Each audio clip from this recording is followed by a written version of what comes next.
Nous allons lire aujourd'hui le passage de 1 Samuel chapitre 17, versets de 31 à 54. Lorsqu'on eut entendu les paroles prononcées par David, on les répéta devant Saül, qui le fit chercher. David dit à Saül que personne ne se décourage à cause de ce Philistin. Ton serviteur ira se battre avec lui. Saül dit à David, tu ne peux pas aller te battre avec ce Philistin, car tu es un enfant et il est un homme de guerre dès sa jeunesse. David dit à Saül, ton serviteur faisait paître les brebis de son père, et quand un lion ou un ours venait en enlever une du troupeau, je courais après lui, je le frappais, et j'arrachais la brebis de sa gueule. S'il se dressait contre moi, je le saisissais par la gorge, je le frappais, et je le tuais. C'est ainsi que ton serviteur a terrassé le lion et l'ours, et il en sera du Philistin, de cet incirconcis, comme de l'un d'eux, car il a insulté l'armée du Dieu vivant. David dit encore, l'Éternel qui m'a délivré de la griffe du lion et de la patte de l'ours, me délivrera aussi de la main de ce Philistin. Et Saül dit à David, va et que l'Éternel soit avec toi. Saül fit mettre ses vêtements à David, il plaça sur sa tête un casque d'airain et le revêtit d'une cuirasse. David ceignit l'épée de Saül par-dessus ses habits et voulut marcher, car il n'avait pas encore essayé. Mais il dit à Saül, je ne puis pas marcher avec cette armure, je n'y suis pas accoutumé, et il s'en débarrassa. Il prit en sa main son bâton, choisit dans le torrent 5 pierres polies, et les mit dans sa gibecière de berger et dans sa poche. Puis sa fronde à la main, il s'avança contre le Philistin. Le Philistin s'approcha peu à peu de David, et l'homme qui portait son bouclier marchait devant lui. Le Philistin regarda, et lorsqu'il aperçut David, il le méprisa, ne voyant en lui qu'un enfant blond et d'une belle figure. Le Philistin dit à David, « Suis un chien pour que tu viennes à moi avec des bâtons ?» Et après l'avoir maudit par ses dieux, il ajouta, « Viens vers moi, et je donnerai ta chair aux oiseaux du ciel et aux bêtes des champs. » David dit au Philistin, « Tu marches contre moi avec l'épée, la lance et le javelot, et moi je marche contre toi au nom de l'Éternel des armées, du Dieu de l'armée d'Israël que tu as insulté. Aujourd'hui l'Éternel te livrera entre mes mains, je t'abattrai et je te couperai la tête. Aujourd'hui je donnerai les cadavres du camp des Philistins aux oiseaux du ciel et aux animaux de la terre. Et toute la terre saura qu'Israël a un Dieu. Et toute cette multitude saura que ce n'est ni par l'épée ni par la lance que l'Éternel sauve, car la victoire appartient à l'Éternel, et il vous livre entre nos mains. Aussitôt que le Philistin se mit en mouvement pour marcher au-devant de David, David courut sur le champ de bataille à la rencontre du Philistin. Il mit sa main dans sa gibecière, il prit une pierre et la lança avec sa fronde. Il frappa le Philistin au front, et la pierre s'enfonça dans le front du Philistin, qui tomba le visage contre terre. Ainsi, avec une fronde et une pierre, David fut plus fort que le Philistin, et il le terrassa, lui ôta la vie, sans avoir d'épée à la main. Il courut, s'arrêta près du Philistin, se saisit de son épée qu'il tira du fourreau, le tua et lui coupa la tête. Les Philistins, voyant que leur héros était mort, prirent la fuite. Et les hommes d'Israël et de Juda poussèrent des cris et allèrent à la poursuite des Philistins jusque dans la vallée et jusqu'aux portes d'Écron. Les Philistins blessés à mort tombèrent dans le chemin de Sharaïm jusqu'à Gath, jusqu'à Écron. Et les enfants d'Israël revinrent de la poursuite des Philistins et pillèrent leur camp. David prit la tête du Philistin et la porta à Jérusalem, et il mit dans sa tente les armes du Philistin.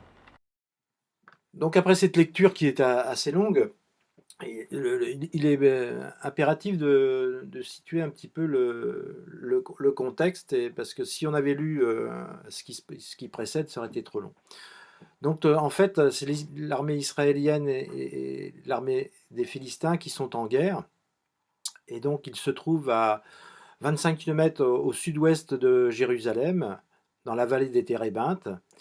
Et donc, il y a la vallée, et de chaque côté, il y a une montagne. Sur une des deux montagnes, nous avons l'armée israélienne, et sur l'autre montagne, nous avons l'armée des Philistins. Donc déjà, la première constatation, c'est que le premier des deux armées qui va attaquer, elle se trouvera en difficulté, parce que pour aller attaquer l'autre armée, il faut descendre de la montagne, traverser la vallée des Térébintes et remonter le flanc de l'autre montagne pour attaquer l'autre armée Donc évidemment, les deux armées ne sont pas pressées d'attaquer celle d'en face. Alors, à ces moments, il y avait souvent, on choisissait un champion dans chaque armée pour représenter le pays. Et les deux champions se battaient. Celui qui était vaincu devenait l'esclave de l'autre pays, et ainsi de suite. Le victorieux, évidemment, avait toute cette armée et ce peuple en esclavage et dominait sur lui. Donc là, on est rendu à une situation où, au même moment, le père de David, lui, qui s'appelle Ésaïe, qui habite à Bethléem, demande à son fils, qui est berger, et également chantre à la cour de Saül. Lorsque Saül a ses crises de folie, il va lui chanter des chants et lui jouer de la harpe pour le calmer. Et donc le père de David, qui est le dernier des 8 fils d'Ésaïe, demande à David de monter au champ de bataille pour amener des victuailles à ses frères et également prendre des nouvelles.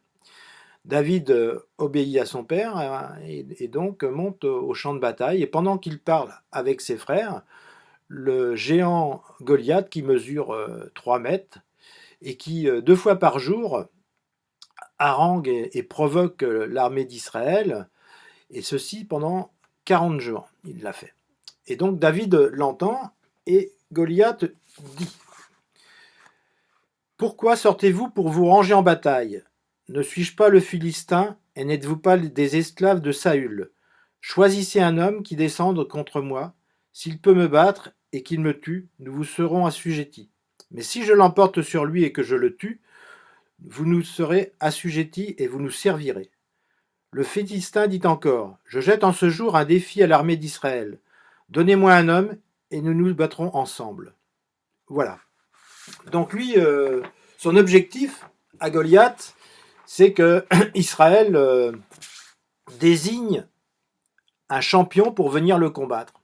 Mais le problème d'Israël, c'est que toute l'armée et Saül en tête, ils ont peur, ils sont complètement effrayés par ce géant. Et on peut être étonné que cette armée israélienne, qui a vaincu tant de peuples, et dont les Philistins régulièrement, ait peur et soit effrayée. Et nous voyons David avoir un comportement complètement différent, et opposé même, puisqu'il dira: « Que fera-t-on à celui qui tuera ce Philistin? Et qui ôtera l'opprobre de dessus Israël? Qui est donc ce Philistin, cet incirconcis, pour insulter l'armée du Dieu vivant ?» Quelques-uns, tout contents du peuple, évidemment, entendent David, les propos de David, et donc tout de suite vont rapporter ces propos à Saül, qui convoque David et lui donne son aval, malgré la jeunesse de David, pour aller combattre le Philistin.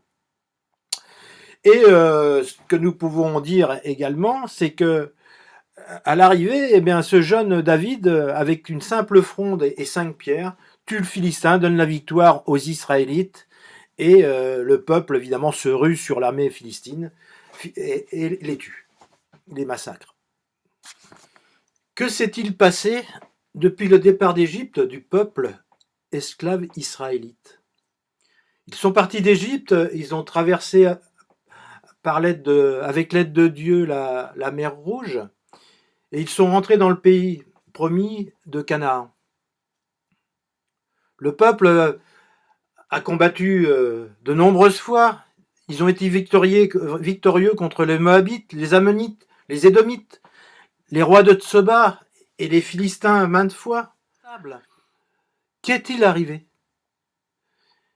Le géant Goliath nous donne une indication au verset 8. Il nous dit: « N'êtes-vous pas les esclaves de Saül? » Que s'est-il passé pour que le peuple et l'armée soient esclaves de Saül? Alors que le géant aurait dû dire: « N'êtes-vous pas les enfants de Dieu? » Ça veut dire que le peuple d'Israël n'est plus reconnu comme enfant de Dieu, comme le peuple de Dieu. qu'est-il arrivé? Et l'ennemi, lui, Satan, sait nous rappeler dans quelles conditions nous nous trouvons. Le peuple ne peut plus s'appuyer sur Dieu. Pourquoi? Parce que nous pouvons regarder dans le chapitre 8 de Samuel, au verset 1 et 5, Samuel avait vieilli et avait mis ses 2 fils comme juges. Et ses fils ne gardaient aucunement tous les préceptes que Dieu avait donnés. Ils n'en faisaient qu'à leur tête. Et donc le peuple, à travers les anciens, viennent voir Samuel et lui demandent « Écoute, Samuel, nous, on veut plus de juge. Le comportement de tes fils, c'est inadmissible. Et nous voulons, comme les autres peuples, un roi. » Et donc Samuel, très en colère, est très en colère. Mais Dieu parle à Samuel, l'Éternel parle à Samuel et lui dit « Écoute la voix du peuple dans tout ce qu'il te le dira, car ce n'est pas toi qu'il rejette, c'est moi qu'il rejette, afin que je règne plus sur eux. » Voilà. En fait, le peuple, lui, il en a marre de servir le Seigneur, de servir Dieu. Donc, comme le peuple, lui, il a des envies complètement autres, comme les païens, des pays païens qui l'environnent, eh bien, il s'arrange pour demander à Dieu de lui mettre un roi. Alors, Dieu va leur accorder, mais le Seigneur va choisir un homme qui correspond à leur demande. C'est-à-dire que Dieu ne va pas choisir un homme selon le cœur de Dieu, mais il va choisir un homme qui correspond à ce que veut le peuple. Aussi, l'Éternel choisit Saül, qui était un homme plus grand qu'eux, que le peuple, que tous les hommes du peuple d'Israël, plus fort, plus intelligent, plus beau, et donc il satisfait le peuple d'Israël. Voilà, tout au début tout se passe bien. Saül est même rempli de la présence de Dieu, donc va de victoire en victoire. Et puis à un moment, il se passe des événements qui font que Saül, au lieu de servir Dieu, se sert lui-même. Il ne sert plus Dieu, il n'est plus au service de Dieu, mais il est à son service pour lui-même. Cette situation nous rappelle un petit peu, nous, enfants de Dieu, les moments où nous nous sommes convertis et par moments dans notre vie chrétienne, on prend des orientations qui éloignent de Dieu. L'amour de l'argent, l'amour des choses matérielles, plus grosse voiture, plus grande maison, le dernier iPhone, la passion du sport, la convoitise, la jalousie, l'orgueil, notre caractère. Mettez votre roi à la place qu'il convient. Voilà, et aveuglés par notre nouvelle condition, nos nouvelles orientations, nous serons nous aussi esclaves de notre passion et de notre vision. La question qu'il faut se poser, c'est que dans notre situation actuelle, est-ce que Goliath pourrait dire de nous, vous êtes les esclaves de Saül, ou bien vous faites partie de la famille et du peuple de Dieu? Quelle réponse nous pourrions apporter à cette question que l'on nous pose? Alors la réponse, bien évidemment, à cette question, c'est une chose. Mais comment, en fonction de la réponse que nous allons donner, comment allons-nous réagir? J'ai 2 solutions à vous proposer. La première est une solution qui est proposée par le monde, donc une proposition humaine. Vous revêtez sur conseil de Saül la cuirasse, vous revêtez le casque et vous prenez l'épée et vous marchez vers votre épreuve. Et là, je peux vous garantir que le résultat, ce sera la défaite. La deuxième solution, vous laissez à l'écart l'appel du monde, le conseil du monde, et vous faites comme David, vous vous débarrassez de ce casque, vous vous débarrassez de cette cuirasse, et vous avancez vers Goliath, mais avec les armes de Dieu. On voit que David est l'homme selon le cœur de Dieu. Nous allons voir également si, à la place de David, nous pourrions mettre notre prénom. Parce que c'est vrai que nous-mêmes, nous sommes appelés à être des petits David, à être des petits Christ pour le Seigneur. C'est important parce que David, à contrario de Saül, David est l'homme selon le cœur de Dieu, celui que Dieu a choisi en secret. Le Seigneur a demandé à Samuel d'aller consacrer David à la place de Saül.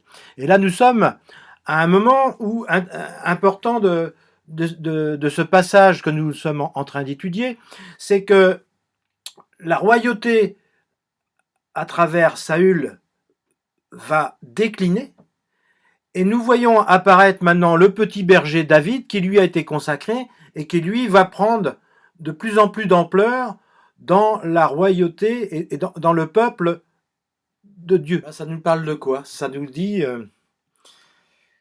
Seigneur, fasse que en moi l'esprit du monde diminue et que l'esprit de Jésus-Christ, ton esprit, Seigneur, puisse augmenter, que je puisse, par ta force, mon Dieu, que je puisse réaliser des choses que moi seul, je ne pourrais pas faire, que je puisse, par ta puissance, Seigneur, passer ces épreuves. Et voilà, nous pouvons maintenant entrer, Seigneur, dans l'exemple que le Seigneur nous donne à travers David. Quand nous analysons David, on peut dire que c'est un couteau suisse. Il est berger, il est poète, il est musicien, il est athlétique, il est fort, il est adroit, il est intelligent. Donc, à la vue, à nos yeux, c'est quelqu'un de phénoménal. Mais en fait, si nous restons sur un plan spirituel, sa plus grande qualité, c'est son dévouement à Dieu. Et c'est ce qui va lui permettre, justement, d'aller au-devant de cette épreuve. C'est ce qui va lui permettre de trouver sa force. Il réalise donc ce qui est dit en Zacharie 4:6. Ce n'est ni par la puissance, ni par la force, mais c'est par mon esprit, dit l'Éternel des armées.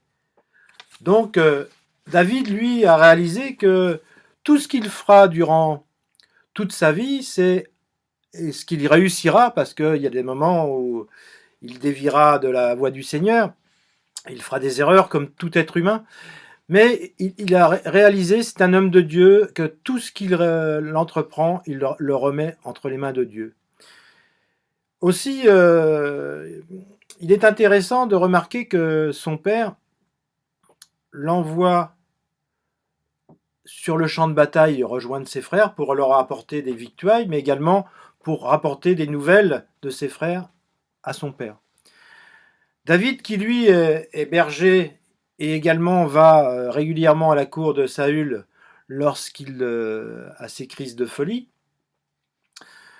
aurait pu dire à son père, écoute papa, t'es gentil, mais quand même mon emploi du temps est plus que pris, j'ai plus de temps à moi, je m'occupe des brebis et je vais à la cour régulièrement. Non, David, il n'est pas comme ça. Combien de fois, nous, dans les mêmes situations, le Seigneur nous demande des choses et on dit oui, mais Seigneur, tu te rends compte, moi j'ai mon travail, j'ai mes enfants, il faut que je m'occupe et il faut aussi que j'avance dans ma vie professionnelle, donc je peux pas, j'ai pas le temps, et voilà ce que nous répondons à Dieu. Mais si nous regardons notre texte, lui, David, ne réagit pas du tout comme ça. Il analyse, parce qu'il a une intelligence, il prend son troupeau et il va le confier à quelqu'un, parce qu'il ne va pas partir réaliser ce que lui a demandé son père sans prendre soin de ce qu'il a déjà bâti avant. Voilà ce que demande le Seigneur. C'est que lorsqu'il nous envoie quelque part, il ne nous demande pas de partir à l'aveuglette, de tout laisser en plan et de dire, ben voilà, bon maintenant je passe à autre chose, je continue dans la voie que le Seigneur me demande. Donc ici, pour David, d'aller rejoindre ses frères, et il laisse tomber le reste. Non. David a soin de ce que Dieu lui a confié. David obéit à son père, et David a le souci de ses frères, et donc du peuple de Dieu en général. Donc David s'approche vers ses frères, discute avec eux, prend des nouvelles, et pendant le même temps, il y a notre géant Goliath qui harangue depuis 40 jours et 2 fois par jour le peuple d'Israël. Et David, lui, l'enfant de Dieu, est scandalisé et dit mais comment on peut laisser faire un tel homme? Qui va se lever? Mais tout de suite, David sait que c'est lui qui va se lever. C'est lui que le Seigneur appelle pour combattre contre ce géant.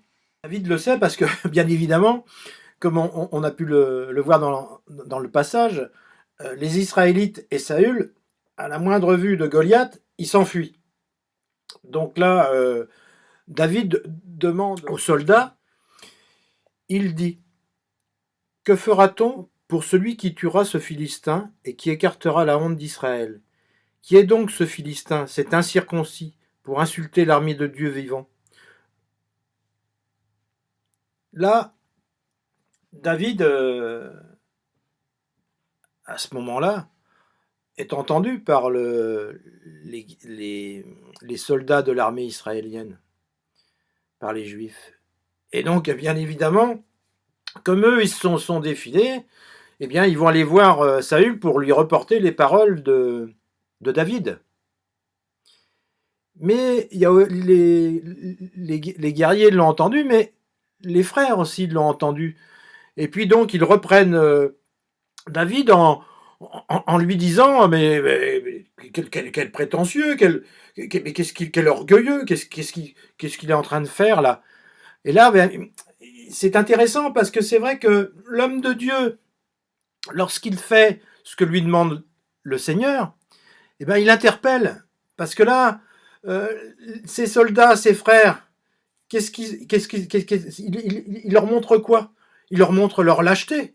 Il leur montre qu'eux, par leur propre force, ils ne peuvent rien faire. Mais que lui, David, l'homme de Dieu, l'homme qui s'est déjà entraîné dans ses prairies à sauver ses brebis, qui a combattu l'ours et le lion, lui, David, il puise sa force en Dieu. Et David, il va avoir la victoire, et il en est certain. Donc, on passe. David est convoqué chez Saül. Saül reçoit David et dit à David, mais David, tu es jeune. Tu as peut-être 17-18 ans. On ne sait pas, c'est pas relaté. Mais c'est à peu près l'âge qu'avait David. Et tu vas lutter contre Goliath, qui est un soldat expérimenté. C'est un professionnel. Qu'est-ce que tu peux aller faire? Bon, écoute, je te donne mon aval, mais voilà, pour que tu aies plus de chance, voilà, je te passe mon armure, je te passe mon casque, je te donne mon épée, vas-y. Voilà, Saül met en avant David. Mais Saül, lui, il reste bien confiné, avec tout le peuple derrière, il est planqué derrière des tas de bois, il fait penser un petit peu dans Astérix et Obélix, quand les pirates voient un bateau, ils disent bon, on va l'attaquer, et puis dès qu'ils s'aperçoivent que ce sont Astérix et Obélix, ils font oh les gogos, les Gaulois, mais c'est trop tard, ils coulent. Et là, le peuple, lui, israélite, il est dans la même situation, mais il est les gogos, les Goliaths. Voilà, il a peur de Goliath. Parce que, à vue humaine, c'est une épreuve qu'il ne pourra pas franchir. Mais là, ils ont une chance. C'est que Dieu, lui, il s'est pas arrêté au fait que le peuple se soit détourné de lui. Il a créé la situation pour envoyer un homme, David, qui en l'occurrence est un type de Christ. Parce que Jésus-Christ, lui, il est venu sur la terre. Il est venu pour nous. Il a battu. Il a gagné contre l'adversaire. Il est mort et ressuscité sur la croix. Et là, ben, on a le type de David qui va vers l'épreuve, qui va vers Goliath, qui va te donner la victoire. Parce que Jésus, lui, a vaincu. Et lui, David, tel Jésus-Christ, va vers Goliath. Mais il enlève la cuirasse, parce que cette cuirasse, elle va le gêner. Quand il va vouloir prendre ses pierres, il va les prendre comment? Et non, il n'y a pas besoin de la cuirasse. Tout ce qui est humain n'a plus rien à voir avec cette épreuve. Si on veut le gagner, c'est avec l'aide de Dieu. Et là, David s'avance, il prend son caillou, il prend sa fronde, et il envoie sa pierre. La pierre, elle frappe Goliath en plein front, et je suppose au centre. Moi, je pense, évidemment, c'est pas marqué, qu'à la limite, David n'aurait pas été adroit, aurait pu envoyer sa pierre dans n'importe quelle direction, la pierre, elle serait arrivée à tuer Goliath. Pourquoi? Parce que David était rempli de foi. David avait suivi ce que lui avait demandé le Seigneur. David avait honoré Dieu. Et là, il permet au peuple et à tous ses frères d'avoir la victoire. Et tel Jésus-Christ, par sa mort et sa résurrection, nous offre la victoire. Il a été vainqueur sur toutes nos épreuves. Et si nous lui remettons notre cœur, si nous suivons ce que nous demande Dieu, si nous nous plongeons dans la parole, si nous nous revêtons de toutes les armes du salut, comme nous allons lire dans ce passage, eh bien, nous pourrons avoir la victoire sur notre moi, sur les éléments extérieurs. Parce que Dieu, lui, il peut permettre des épreuves. Et la preuve ici, l'épreuve que subit les Israélites, c'est pour leur bien. C'est pour... là, ils sont rendus à un point où ils suivent Saul et où ils vont à leur perdition. Et donc là, le Seigneur, par cette épreuve, les ramène dans les voies de Dieu. Les ramène et va mettre devant eux le roi David, qui va leur donner une bonne direction. Je ne dis pas que les épreuves n'existeront pas, mais le Seigneur peut les permettre pour nous-mêmes, pour nous changer notre direction. Parce que bien souvent, nous allons dans une direction soit opposée ou pas dans la bonne direction. Et le Seigneur veut nous remettre dans cette direction. Et là, nous avons l'exemple que le Seigneur ne nous laissera jamais tomber. Le Seigneur nous mettra toujours des solutions à nos épreuves. Et il pourra les permettre, mais ça nous emmènera, on s'en apercevra a posteriori, mais nous verrons que Dieu, en fait, dans certaines épreuves, il avait mis sa main. Ce qui ne veut pas dire que toutes les épreuves viennent de Dieu, mais des fois on se met nous-mêmes dans des positions qui font que, eh bien, nous allons peut-être souffrir parce que nous sommes mis nous-mêmes dans une position où il faut qu'on apprenne, puisqu'on a fait une erreur, eh bien, on en subit les conséquences, mais après, ça va nous servir pour grandir, et donc ça va peut-être nous amener à plus lire la parole, peut-être plus prier, parce que nous avons besoin de nous approcher de Dieu pour connaître ses directions et sa volonté.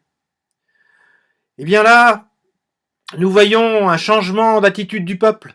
Nous voyons le peuple qui se lève et qui court après les Philistins pour les tuer. Il en est fini de Goliath. Il en est fini du peuple des Philistins. Et le peuple juif reprend sa route à la suite de David, image de Jésus-Christ. Nous aussi, courons de manière à suivre Jésus-Christ vers la victoire. Écoutez cette lecture que je vais vous faire. C'est un passage de Éphésiens chapitre 6, versets 10 à 18. Au reste, fortifiez-vous dans le Seigneur, et par sa force toute puissante, revêtez-vous de toutes les armes de Dieu, afin de pouvoir tenir ferme contre les ruses du diable. Car nous n'avons pas à lutter contre la chair et le sang, mais contre les dominations, contre les autorités, contre les princes de ce monde de ténèbres, contre les esprits méchants dans les lieux célestes.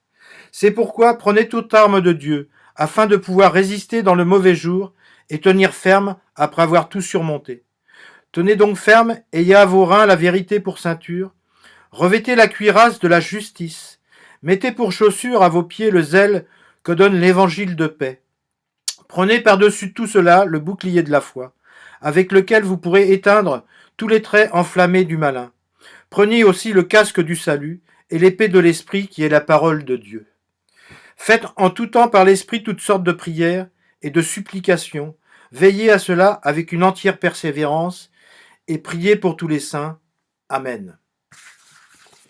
Alors que retiendra-t-on de cette petite prédication de ce matin? Le premier enseignement pour moi, c'est à être obéissant. David a été obéissant. Le deuxième enseignement, c'est que il faut prendre soin de ce que Dieu nous a donné en responsabilité. Et se préparer aussi et se former à s'armer contre les éléments destructeurs. Un autre enseignement, c'est avoir le souci des autres et de ses frères. L'autre enseignement, je crois que c'est le cinquième, ne pas se laisser envahir par l'adversité, mais de mettre sa confiance en Dieu. Un autre enseignement, Dieu ne nous laissera pas tomber. Il créera les circonstances pour nous donner la possibilité de vaincre l'épreuve. Le sixième enseignement, c'est ce que nous venons de lire. Plongeons-nous dans la parole. Plongeons-nous dans les choses spirituelles. Que les choses spirituelles croissent en nous et que les choses du monde diminuent.